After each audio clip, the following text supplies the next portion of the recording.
Nah, I know the press conference is over. Keep it real with me.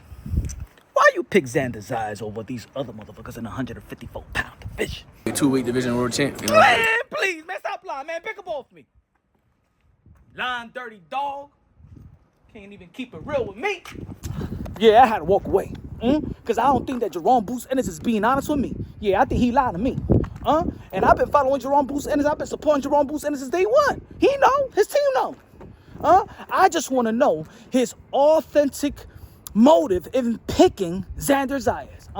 So I can make my authentic pick. You know what I'm saying? My prediction. Because I know I've been fucking up all my predictions. You know what I'm saying? Now I need to know the ins and outs of what's going on in Jerome Boots Ennis' mind and his training, his motive. I want to know everything now. You know what I'm saying? Because I've been fucking up all my picks. I'm telling you, you know what I'm saying? I'm still Ian Crow for that Canelo Alvarez versus Brock Crawford. I'm still Ian Crow from Shakur Stevenson versus Teofimo Lopez. Even though that I picked that Josh Kelly beat Bakram, I did pick that one good. You know what I'm saying? And I did pick Conor Ben, the big Chris Eubank Jr. I did. And I did pick Deontay Wilder to beat Derek Chisora. So I'm a little good. All right. But anyway, I think that Boots Ennis picked Xander Zayas because I believe that Boots Ennis believes that he's the weakest link. Oh yeah, some people gonna be like, oh no punch, but you gotta understand that Xander Zayas is the unified champion and stuff like that. He's there to be great, you know that. I don't think that's the motive. You know what I'm saying? A lot of jive talking in the sport of boxing, especially around the 154-pound division. My favorite division. Let's not forget that Eddie Hearn did say that Josh Kelly signed up for the fight with Jerome Boots Ennis, but still in wasn't a negotiation with Virgil Ortiz. But I do think that Eddie Hearn and Oscar De La Hoya knew that without Turkey out Shake, that the possibility of making the fight with Jerome Boots Ennis and Virgil Ortiz, that everybody was going to be happy. Nah.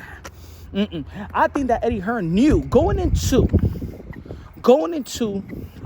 that negotiation that it wasn't a good faith negotiations. You feel me? And I believe that Jerome Boots Ennis, remember, Jerome Boots Ennis and Eddie Hearn did send Josh Kelly an offer before Josh Kelly did fight Bakram.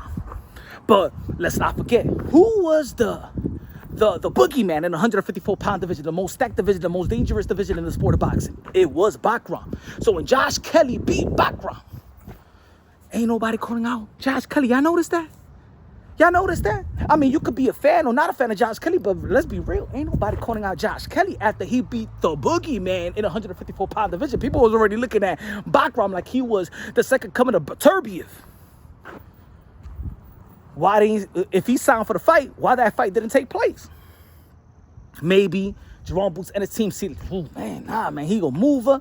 You know, we did struggle a little bit with carrying and stuff like that. We don't want none of that work. You know what I'm saying? And he beat Bakram. Oh man, nah.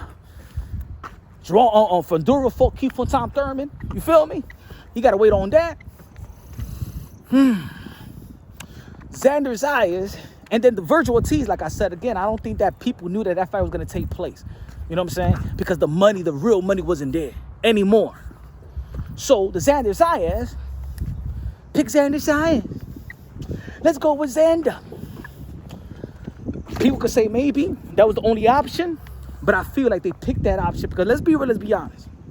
As much as Xander Zayas has grown as a fighter, grown his body, more experience in the bag, more, you know what I'm saying, got the titles, I don't think that they or people saw Xander Zayas as one of the top dogs. Let's not forget that people was talking about that Jerome Boots Ennis versus Virgil Ortiz is the primary fight in the 154-pound division. Am I right or wrong?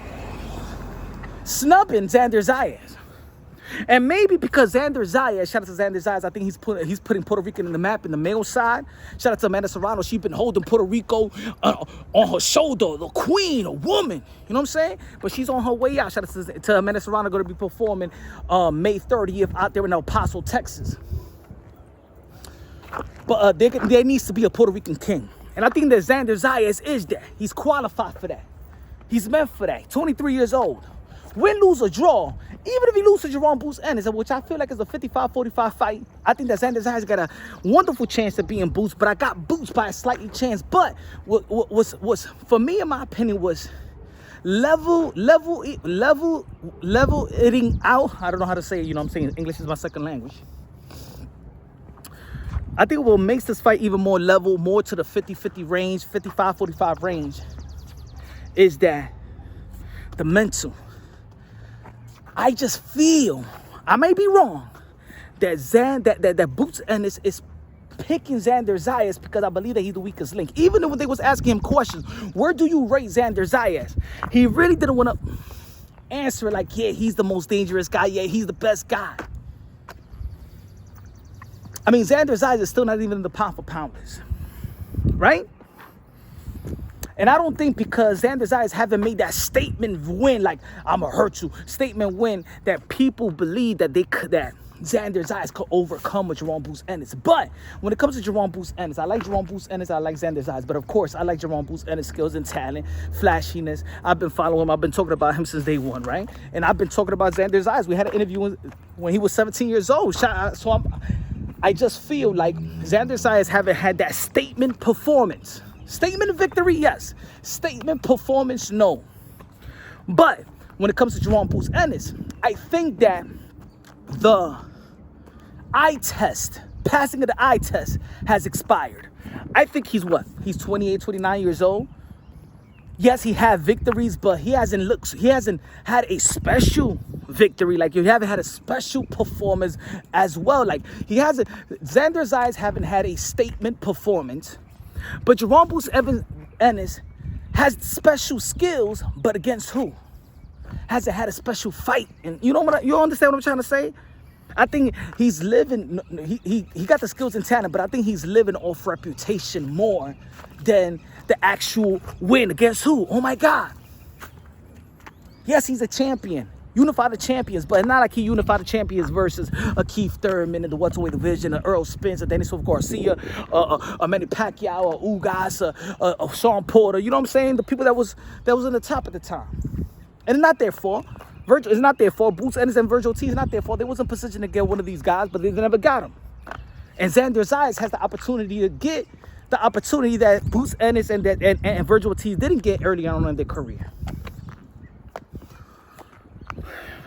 But I feel like Xander Zayas has the cojones, because Xander Zayas in the position, this is a voluntary bout. He don't need to take this fight, and he's taking it.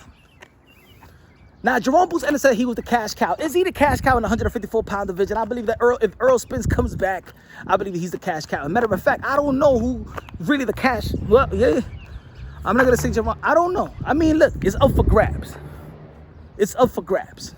The cash cow at 154. And maybe this fight will be the cash cow, the win of this fight. Maybe.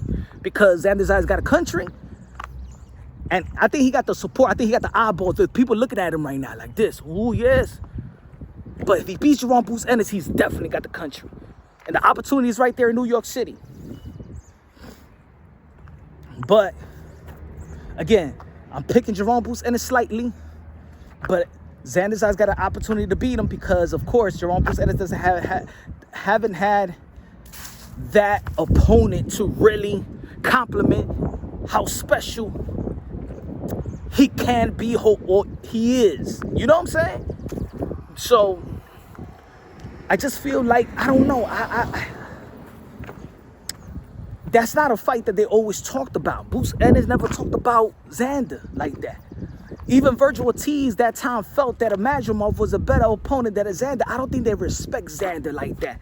So, but he's in position now. Get him now while he's 23, then get him when he's 25. That's a smart move by Jerome Boots Ennis and his team. Let me know what y'all think. Do you think that Boots Ennis picked Xander Zayas?